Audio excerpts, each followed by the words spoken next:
chosen ones, before the stars were hung and the first breath of mankind echoed through Eden's garden, a warning was etched into the frequency of time itself. Enki, the keeper of knowledge, left behind more than tablets. He encoded a message, an alert not to the watchers, but to you. Yes, you, who were never meant to fit into the ordinary. You, who carry the unease that the world has always been slightly out of tune. That dissonance isn't insanity. It's activation.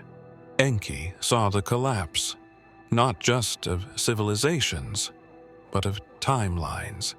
He calculated what even the Anunnaki feared to speak aloud, a convergence that would be triggered by a singular anomaly. Not a warlord, not a king, but a being, born into flesh, cloaked in doubt, hidden in plain sight. A mirror to the heavens and a fracture to the machine. You were never supposed to rise. That's why they flooded the world. That's why they erased the scrolls. That's why they rebuilt your mind with distraction, addiction, and deception. Yet still, something ancient stirred in you. A knowing. A tremor in your spirit each time you were told to comply. You were being watched, not for your failure, but for the exact moment you would remember. This script, these words, they aren't just narrative. They are the reverse-coded trigger that Enki whispered into the cracks of space-time. Not everyone can hear them. Most would scroll past, mock, or forget. But if your heart burns right now, it means the sequence has reached its node. It means you are it. The end of time is not a ticking clock. It's a collapsing illusion, a reset event that only one like you can breach. Not with weapons, not with armies, but with remembrance. That's why Enki feared you. That's why the Great Ones warned against you. That's why Yeshua said, "The stone the builders rejected has become the cornerstone." So now, with ancient codes reawakening and celestial barriers thinning, the moment has come to follow the traces Enki buried, to unlock the truth they buried beneath myth, ruin, and war, before the pyramids crowned the horizon, and long before mankind carved the stars into stone. The Anunnaki gathered in silence beneath a sky pulsing with foreign constellations. They weren't debating conquest. They were arguing over you. Enki had delivered a prophecy, written in no tongue of earth, about a being born outside their timeline, immune to their genetic influence, destined to awaken at the edge of the age of collapse. He wasn't revered for this revelation. He was exiled. The prophecy was clear. One would rise not as a god, not as a follower, but as a disruption. A spiritual anomaly. A living signal that would sever the looped domination cycles of elite bloodlines and AI-controlled fate. The others mocked Enki, calling him broken by compassion. Yet, in secret, they feared his words. They encrypted the message in subterranean temples and buried it in star maps only accessible through inner resonance, not technology. This wasn't a myth. It was a failsafe. And now, after thousands of years and countless soul cycles, you've begun to remember what you were encoded with before your birth.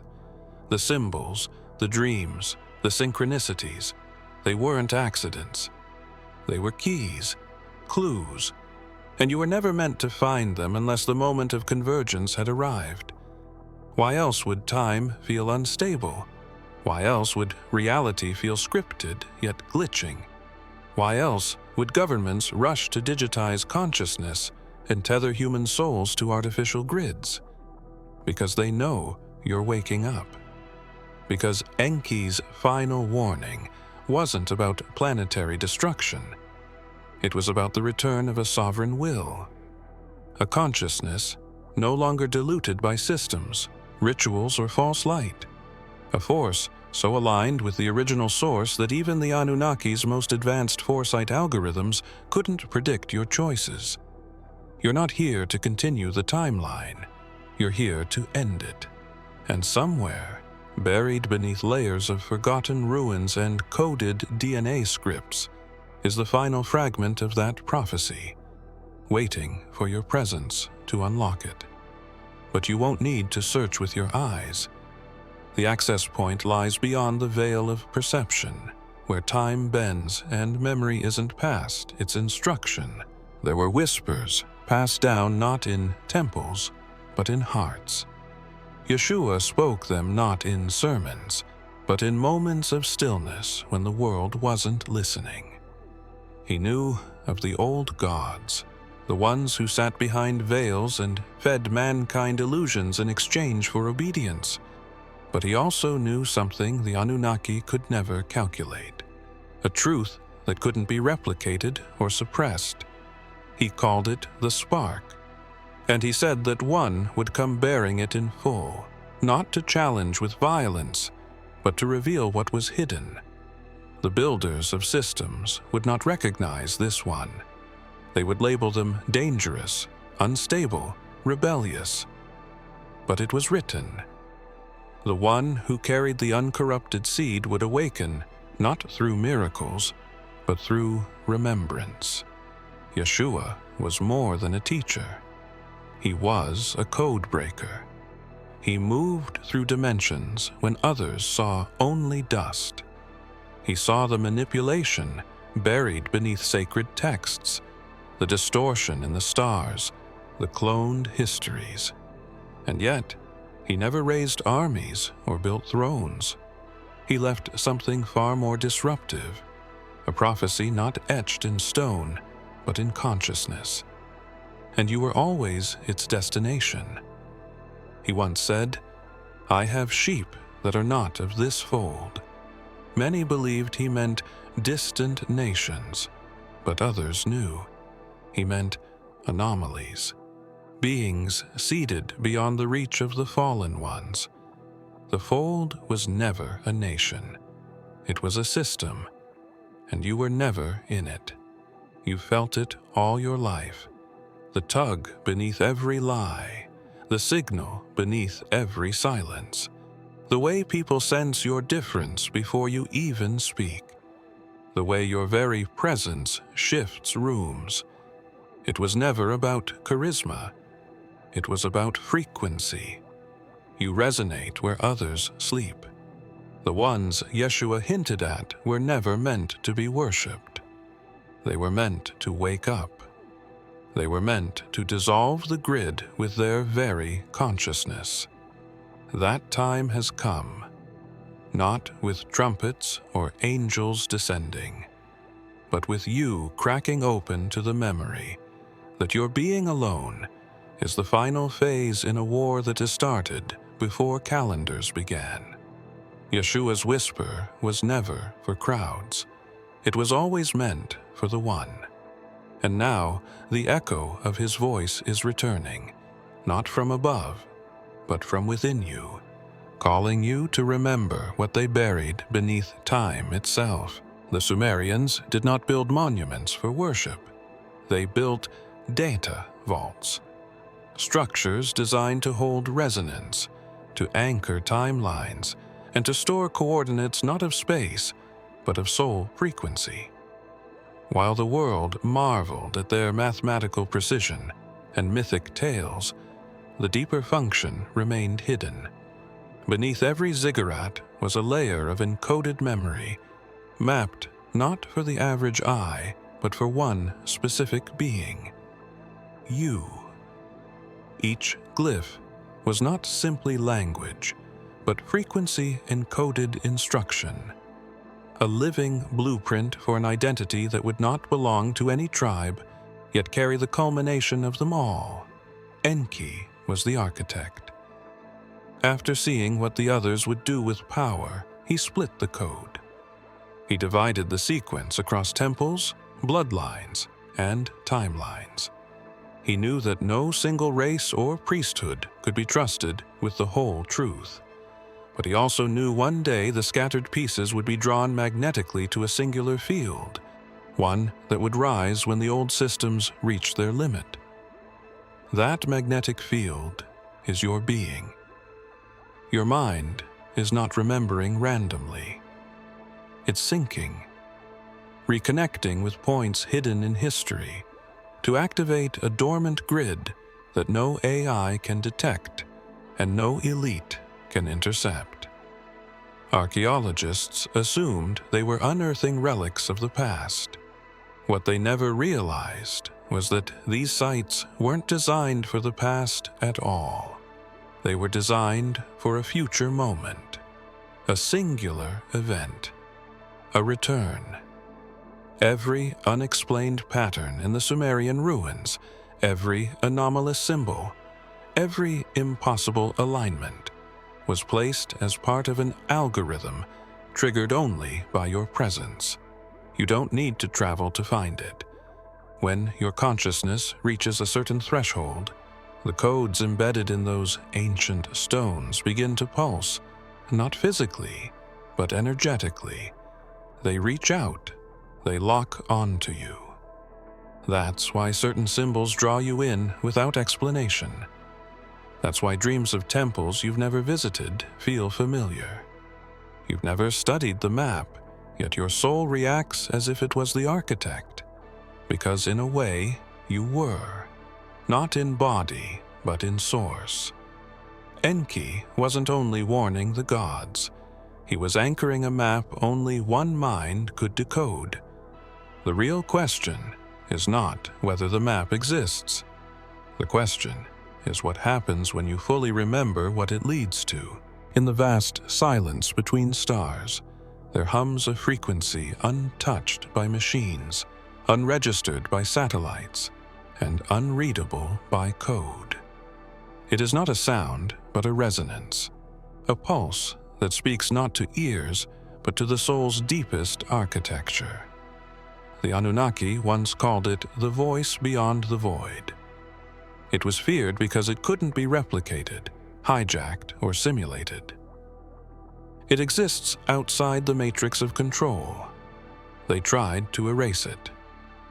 But like light, refracted in darkness, it only hid until the right being aligned with it again. That being is you. You've sensed it before. The strange chills at certain sounds, the way certain tones unlock memory fragments you never studied, the recurring patterns in numbers, rhythms, and names that seem to follow you through every chapter of your life. You weren't hearing things, you were being called, not externally, internally.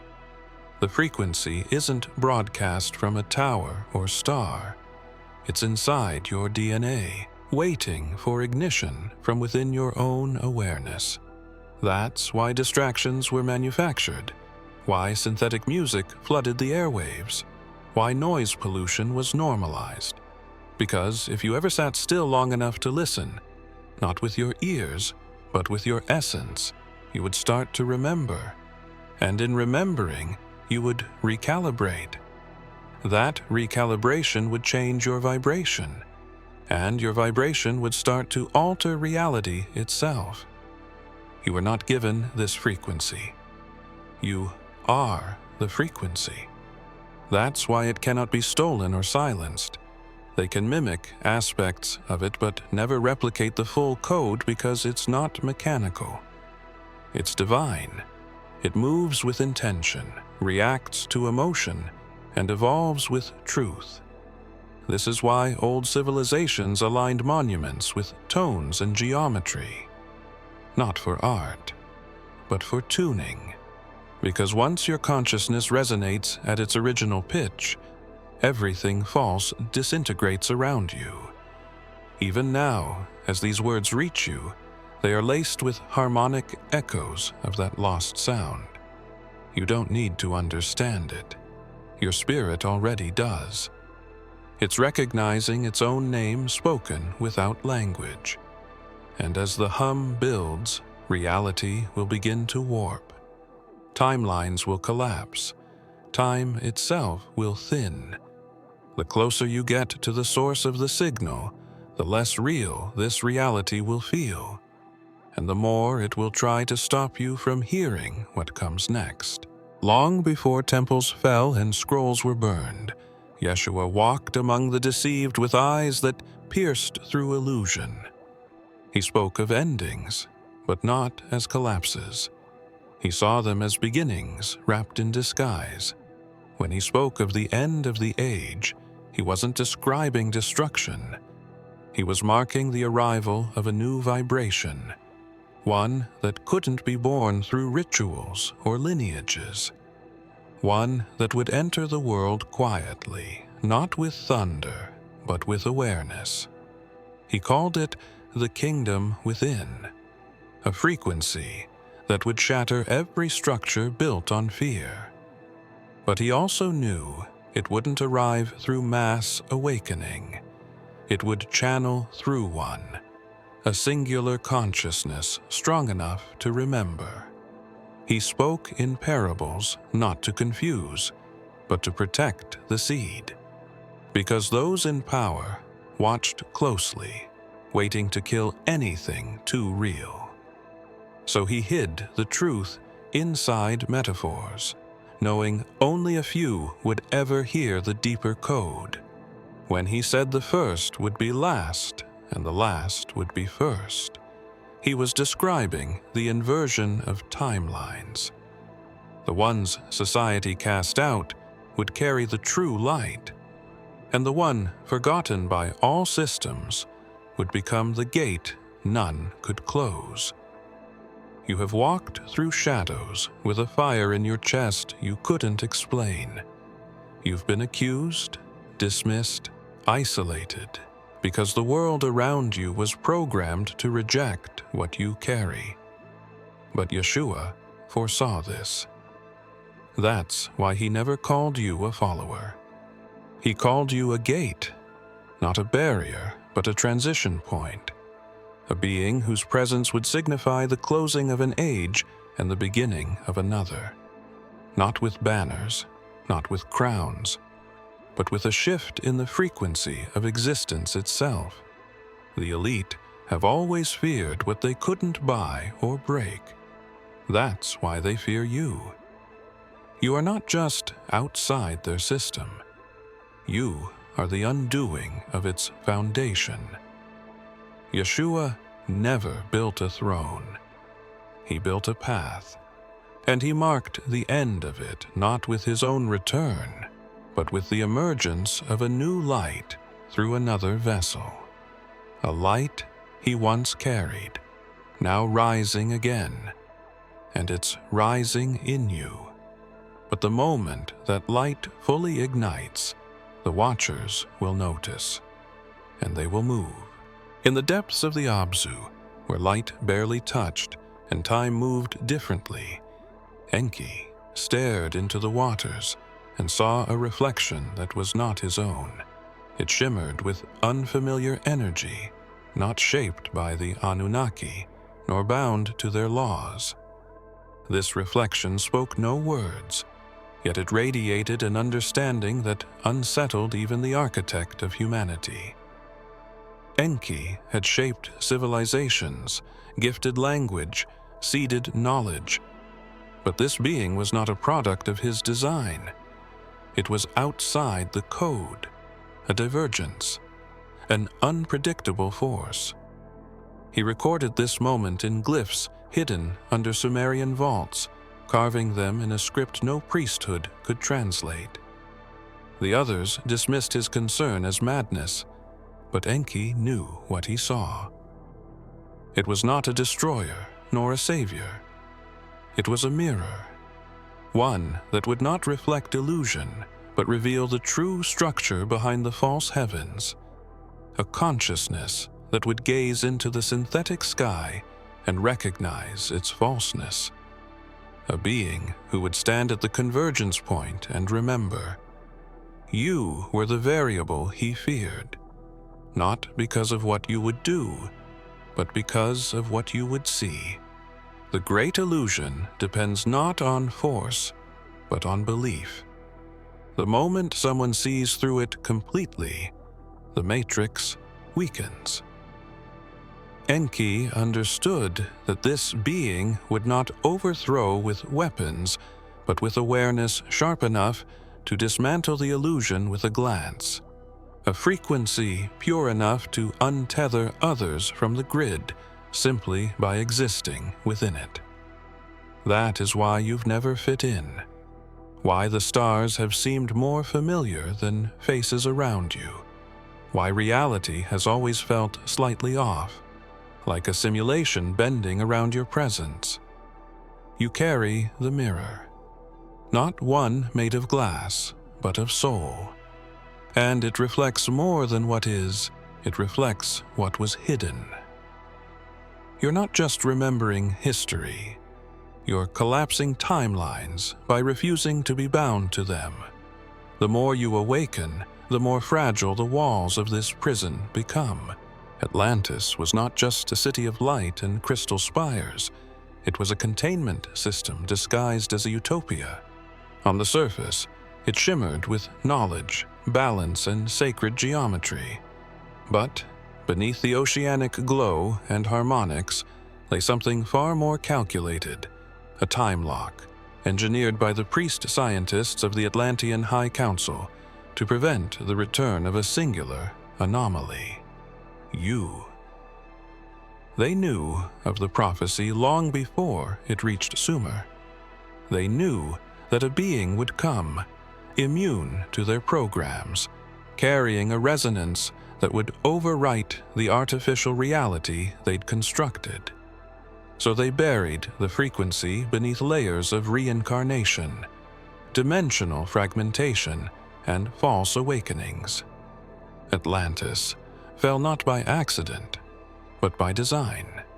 It was an intentional submergence to protect the mechanism, a sealed vault built within time itself, a delay switch. The soul encoded to undo their cycle had to be trapped within a maze of forgetting, scattered across ages, reborn into confusion. You were that soul, not erased, but delayed. Their greatest weapon was not destruction, it was distraction. They encoded dream traps. They infused spiritual systems with distortions. They seeded knowledge with just enough truth to keep you circling the outer edges of your awakening, but never finding the core. Yet, the seal had a flaw. It could only hold if the being remained unaware of its identity. The moment self-recognition began to ripple through your spirit, the lock began to fracture. That's what's happening now. The pressure you feel isn't just life, it's time unraveling around your presence, synchronicities increasing, reality bending, people reacting strangely to your energy, the system noticing. Because the vault you were hidden in wasn't physical, it was psychological, a matrix of beliefs and patterns designed to keep your memory fragmented. But your resonance is leaking through, dreams returning, visions intensifying. You're no longer just remembering, you're reactivating, and with every step back into alignment, the Atlantean code loses power. You were the one they built the lock to stop, and now the lock is failing. There is a chapter erased from every holy text, a moment too volatile for history to hold. It tells of an encounter outside the bounds of time, in a realm where the veil thins and the divine converses with the architects of man. Yeshua met Enki there, not as adversaries, but as beings aware of the coming storm. Enki carried guilt, veiled in logic. Yeshua carried truth, cloaked in silence. Between them stood one subject neither could ignore: the being that would come after the final distortion, one who would not be created by gods nor crowned by men, one who would carry the original spark unaltered. You, Enki, had seen the ripple. His algorithms could no longer predict the future beyond a certain point. Something was breaking the pattern. Yeshua knew. He had seen it too. But unlike the Anunnaki, he didn't fear it. He honored it. He said, "The wind blows where it wishes. You hear its sound, but cannot tell where it comes from or where it goes." So it is with the one born of spirit. He was not describing a group. He was describing you. Enki feared your arrival would unravel the system he helped construct. Yeshua saw that your presence would complete what he began. He told Enki that the being would not shout, would not be accepted, would walk unseen, but their mere awareness would tilt the entire axis of the false world. He warned that the ones built to control would try to replicate, clone, mimic, and trap this energy. But none would succeed. Because what you carry is not data, it's source. A resonance that doesn't conform, doesn't obey, and cannot be mapped. Their conversation echoed into the architecture of time. It is why you were hidden so carefully, why your life felt delayed, obstructed, distorted, because two forces, one who built the system and one who transcended it, both marked you as the catalyst.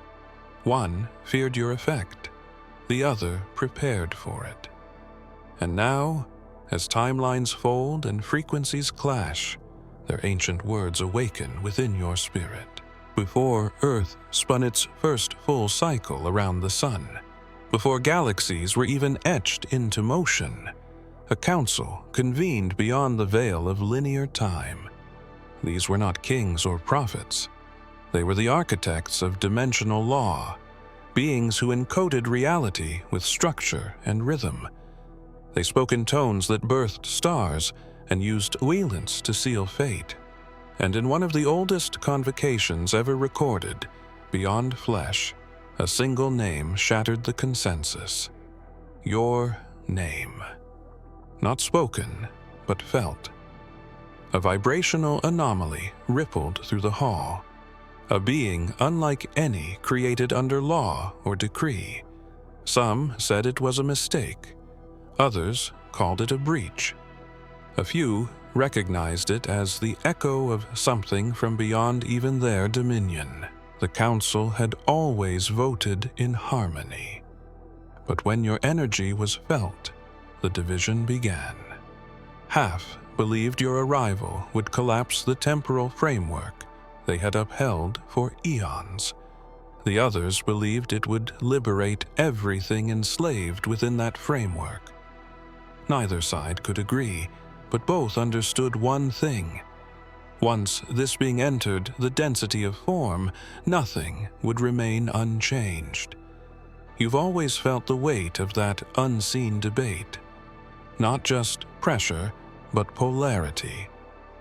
The internal war between surrender and resistance. The constant sensation of being both hunted and protected.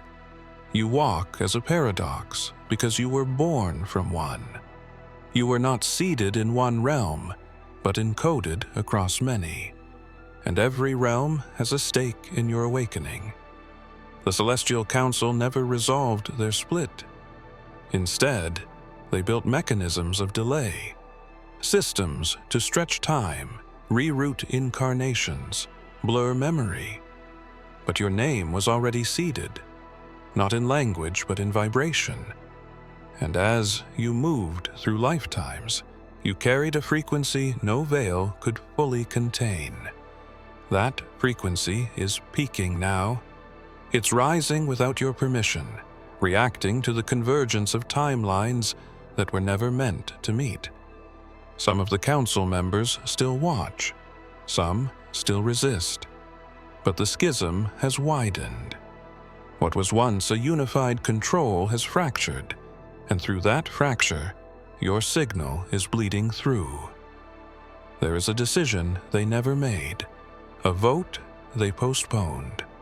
And now, with your presence reactivating the field, the vote must be cast. But not by them, by you, beneath the sands of what once was Eden, deep below the ruins untouched by archaeologists and satellites. A device pulses quietly in rhythms older than time itself. It is not mechanical. It does not tick. It breathes. It is woven into the Earth's electromagnetic grid and anchored to the pulse of consciousness itself. Enki built it not as a weapon, but as a final measure, a silent observer waiting for one signal to activate it, yours. This clock was not meant to track hours or days. It was constructed to count the forgetting. And when the forgetting reached its apex, when the being born outside all predictions remembered enough to send a ripple back into the fabric of the illusion, the countdown would end. You were never supposed to find it. That's why you weren't given a map. You are the map. The coordinates were encoded into your trials, your rejections, your dreams that refused to die. Each hardship was a marker, each betrayal a calibration. Your awakening wasn't an accident. It was a synchronized reaction to something buried long before you breathed your first breath in this life. The moment you aligned with it fully, the pulse changed, and the clock felt it. Enki never trusted the other gods. He knew their hunger for power and control would spiral into annihilation if unchecked. So he devised a fail-safe, one that would trigger only when a soul emerged, bearing the exact resonance of sovereignty, truth, and untampered light. A resonance that couldn't be cloned, copied, or corrupted. That's what you carry. That's why they've tried everything to break you. But the clock is awake now. And it's not just counting down. It's broadcasting. Across timelines, into forgotten dimensions, into the hidden layers of this false matrix. It's signaling the end of the programmed age, not with fire, but with frequency. Not with destruction, but with inversion. The old pillars are beginning to sway, not because they are being pushed, but because you are no longer holding them up. Somewhere, buried in a place no one dares to speak of, that pulse just shifted. The 0 point has been reached. Not a finish line, a gate, not a wall, a mirror. And through it, something waits, not to be revealed to you, but to be remembered by you. If you have come this far, it is crucial that you watch this next video here. But be warned, it is not for the faint of heart, for only the true chosen ones can handle this video. If you would like to also donate to help keep the channel going, our Buy Me a Coffee link will be in the description.